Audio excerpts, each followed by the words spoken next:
Welcome to our first of 6 videos on 360 Media about FL Studio. In this video, I'll show you how to set up a new track, start from scratch.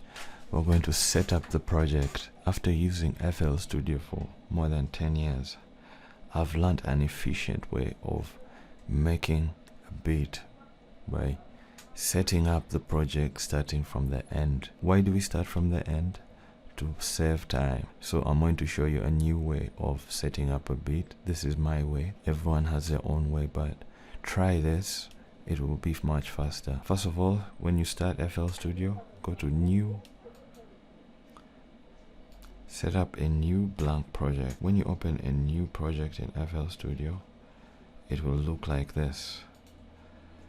These are the default instruments that FL Studio 13 sets up for you when you start a new project, a blank project. And in order for you to use FL Studio, there are 5 things you have to know. The 5 most important things you have to know are in the top right hand corner. The first, it's a symbol of a rising step. This is the playlist. It's written here, denoted by this. When you click on this, you get the playlist. Now the playlist is the most important thing in FL Studio. This is where you lay out all your beats, you lay out all your tracks, your vocals are recorded here. Basically, this is where you organize your track. Okay, this is the playlist. That's why it's the first on these instruments, because it's so important to know about the playlist. If you don't know about the playlist, you can't set up your track. You can't know how long you want your track. Okay, secondly, let's move on to the next. The channel rack. In previous versions of FL Studio, it was referred to as the sequencer. But the channel rack, a simple explanation for the channel rack is this is where you keep the instruments that you want. It's like a container for the instruments you want to use in your project. So if you want an instrument, you drag it to the channel rack and it will be saved as part of the instruments in your project. This is where you keep all the instruments, plugins that you want to use on your beats. Okay, the channel rack. Then the piano roll. The piano roll is where you set up the actual sound. It's called the piano roll because it has the keys of the piano. Now, when using this piano roll, the main thing you have to know is C5 is the optimum, or it's this how the instrument would it's how the instrument would sound naturally. Let me say this kick at C5, this is a natural sound of the kick.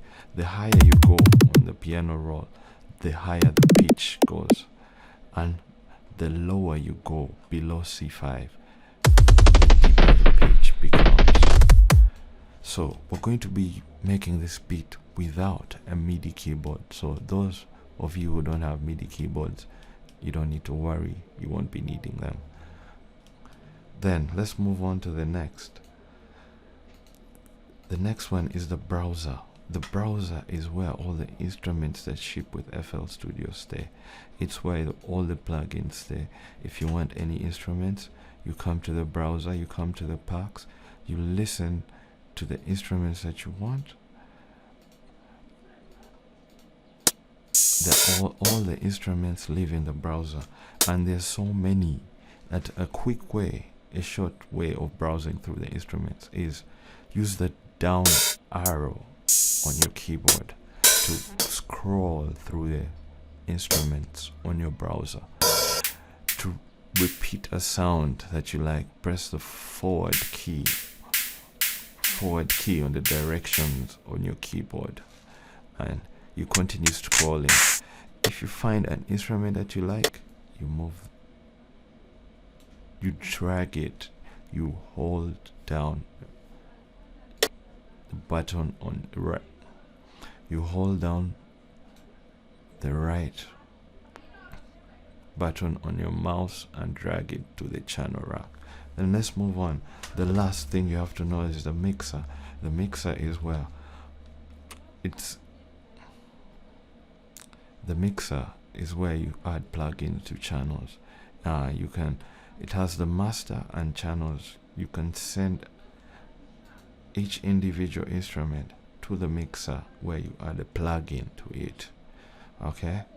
Alright, thanks. That was a brief introduction to FL Studio. And don't forget, up here, these 5 things are the most important things in FL Studio. 1, the playlist. 2, channel rack. 3, piano roll. 4, the browser. 5, the mixer.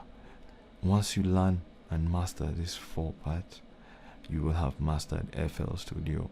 So don't forget, we'll be using these 5 elements throughout these videos. So just get a hold of them and just know what each does and how you can use it.